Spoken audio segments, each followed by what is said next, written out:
The test is in 4-part, Part 1, Part 2, Part 3, and Part 4. Now look at Part 1. You will hear two students talking about university clubs and societies. First, in the exam, you will have 20 seconds to look at questions 1 to 7.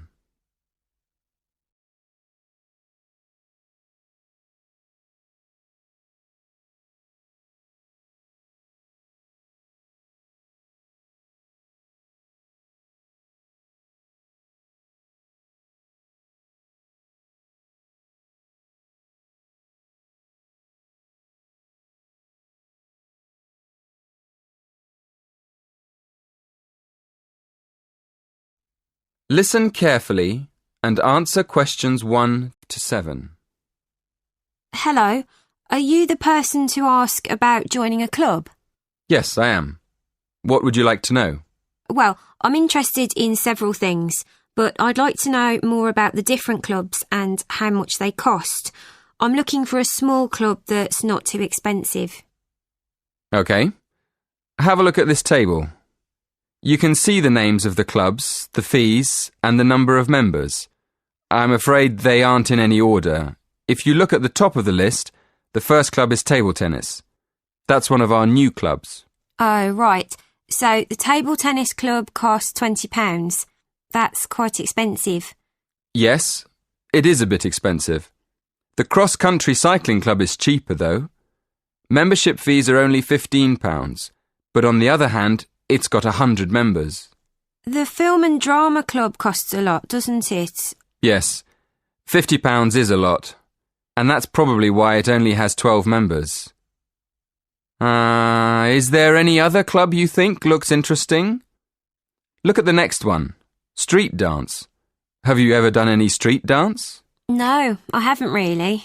It's the cheapest. It only costs £5.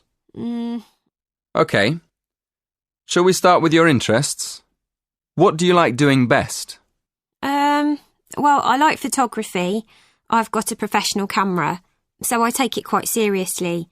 But I can't really imagine belonging to a club to take photographs. I usually go on long walks on my own and take photos. So I like photography, but I wouldn't want to join a club to do it. OK.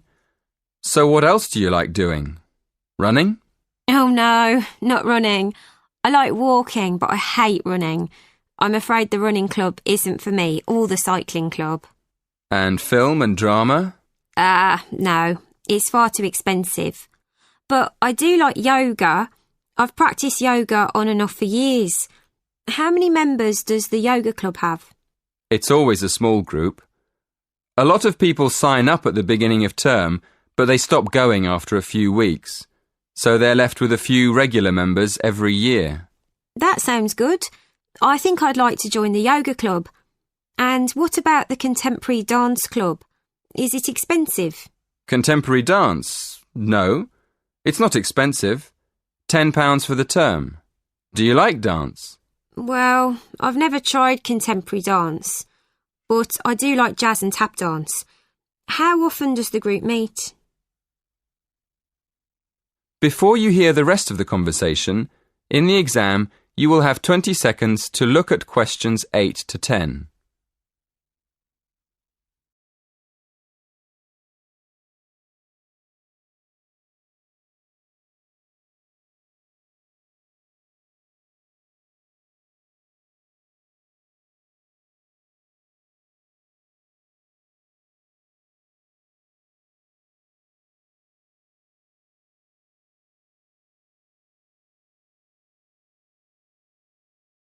Listen and answer questions 8 to 10. So, can I have your full name, please? Victoria Mandeville. Mandavil? No. Mandeville. L-E. Thank you. And how old are you? 19. And your address? 57, Bury Gardens, Atherton Park, Manchester, M46. How do you spell Bury? B-E-R-R-Y? No, It's Bury. Right. Bury. And do you have a contact number? Yes, my mobile is 07942 573 279. 07942 573 279. Yes, that's right. Is that all? One more thing. Do you have an email address?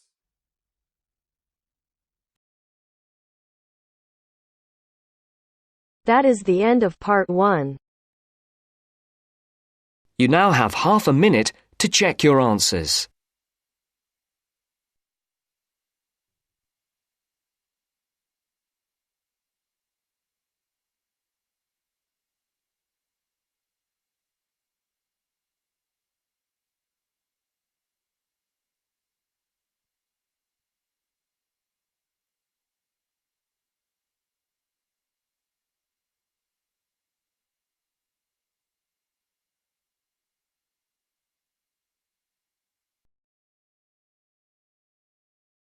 Now turns to part 2. Part 2. You will hear a talk about safety in different regions. First, look at questions 11 to 14.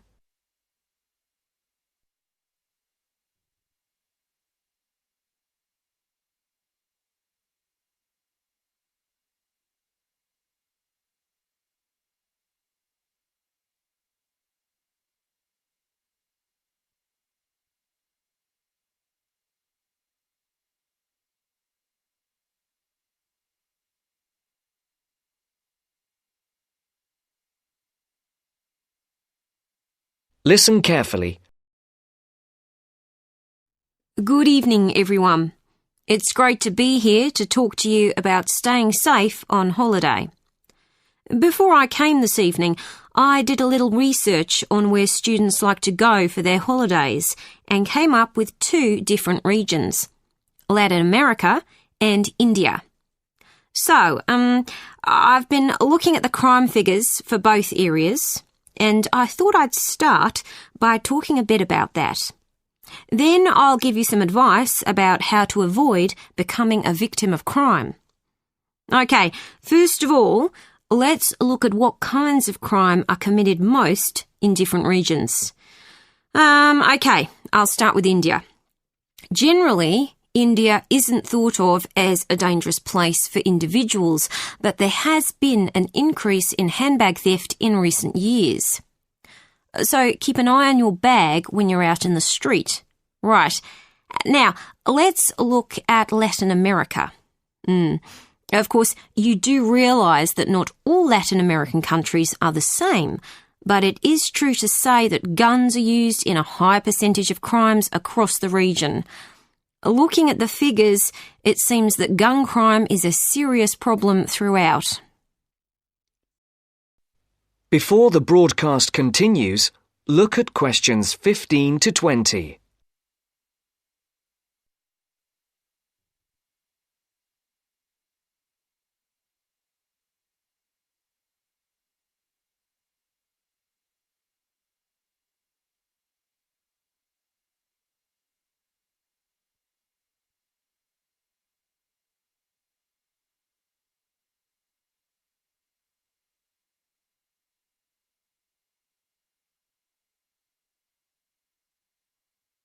You will now listen to the second part of the talk. I can see some of you are thinking that it all sounds rather dangerous, but I know lots of people who've been there and had a really great time. They followed advice from the authorities, like making sure they didn't wear expensive jewellery in the street. And I'd certainly advise anyone travelling to Latin America to do the same.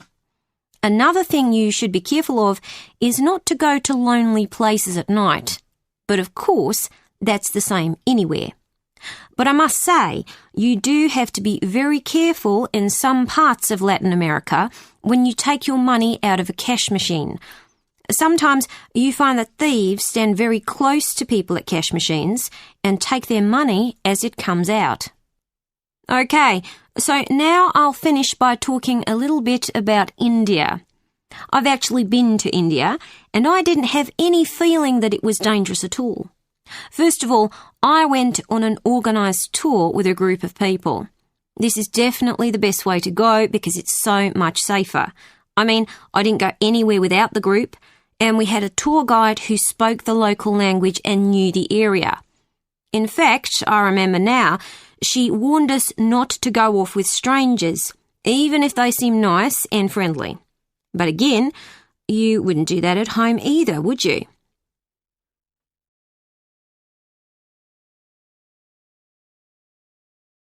That is the end of part 2. You now have half a minute to check your answers.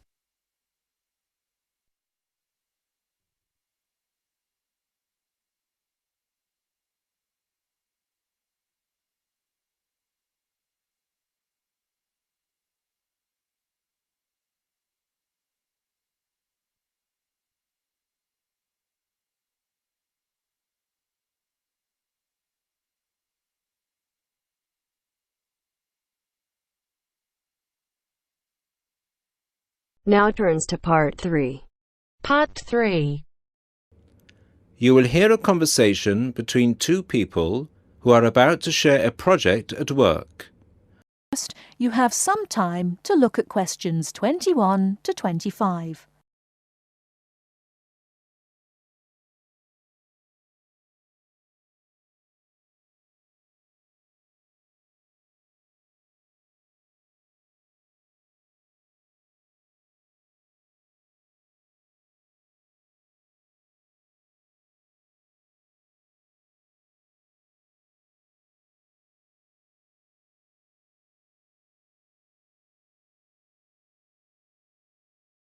Now, listen carefully and answer questions 21 to 25.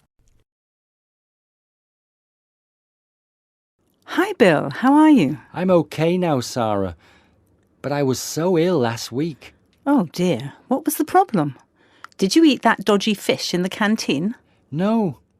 At first, I thought it was a cold, but then my head started hurting and my eyes started to go blurry. Oh, I'm so sorry. That sounds serious. Yeah, it's okay actually. I went to the doctor and he diagnosed me with a migraine. He gave me some medicine and I'm starting to feel much better. Oh, I'm glad to hear that. Well, I'm also glad you're in today because we have to work on a new project together. Oh, are we in the same section? No, it's just us. No one else. Mr. Donaldson put us down as B team because we live near each other. That could be fun. What do we have to do? Well, the project is partly internet research, then checking reference books for information to prepare a survey, which we have to use with people we know. Great! What's the topic? It's to do with shopping over the last 10 years. We have to find out how customers have changed their behaviour. OK, so what's the first step? I think the first thing to do is to check the list of references he gave me. But my computer is in for repair, so if I check in the reference library, would you be willing to look up some references online? Once we're done with the reference checks, we can write the questions together. That's fine. I'll do the internet research. So, what sort of shopping are we looking at? Only food or goods or clothes shopping? We have to find people who are willing to tell us about personal things, like deodorants, cosmetics, soap, or vitamin creams. The other groups are doing food, electrical goods and clothes. That won't be so easy, Sarah.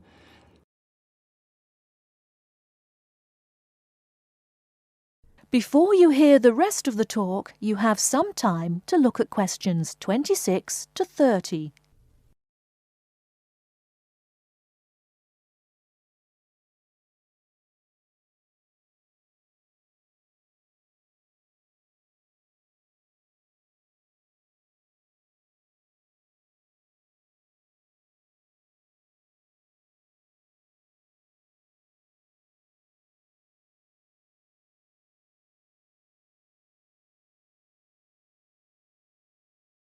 Now listen and answer questions 26 to 30. People might think those things are a bit private. Yes, I thought about that. I'll ask the women and you can ask the men. That should work okay. Well, if you think so. Give me the list of references then. Sorry, I left them in my other bag at Joseph's house. I'll get them for you tomorrow. OK. Well then, this afternoon, I think I'll catch up on the notes from last week. Can you help me, or are you busy? I've made you a copy of my notes already to save you time. Here you are. Wow, thanks, Sarah. That's so thoughtful. Well, since there's nothing for us to do right now, shall we go for lunch? Well, actually, I'll have to catch you later. I have to go to a meeting this afternoon. Can I phone you tonight to arrange when to meet? No, sorry. I have a date. Can we meet in the laboratory for the first class tomorrow? I'm not sure because I have to go to the library to collect some books. What about meeting there at lunchtime? Do you mean in the lab? Yes. OK. See you in the laboratory tomorrow at noon then. Sounds like we have a lot of work to do.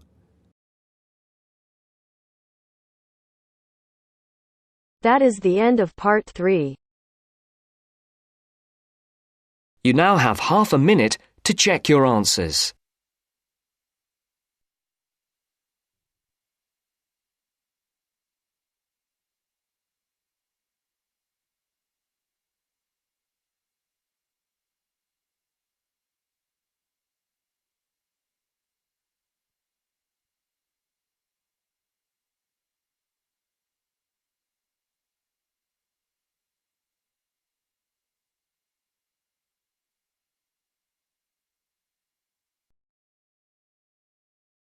Now turns to part 4.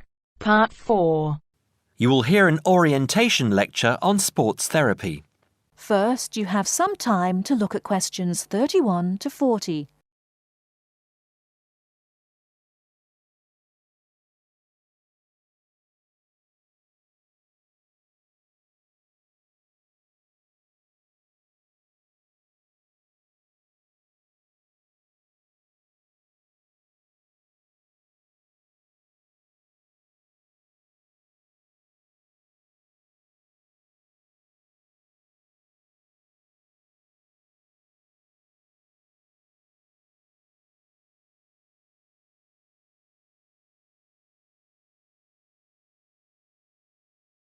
Now, listen carefully and answer questions 31 to 40. Good morning and welcome to the university's Open Day and to our lecture on sports therapy. There are 2 good reasons to be here. Firstly, you will experience what a university lecture is like, so take out your notebook and pen.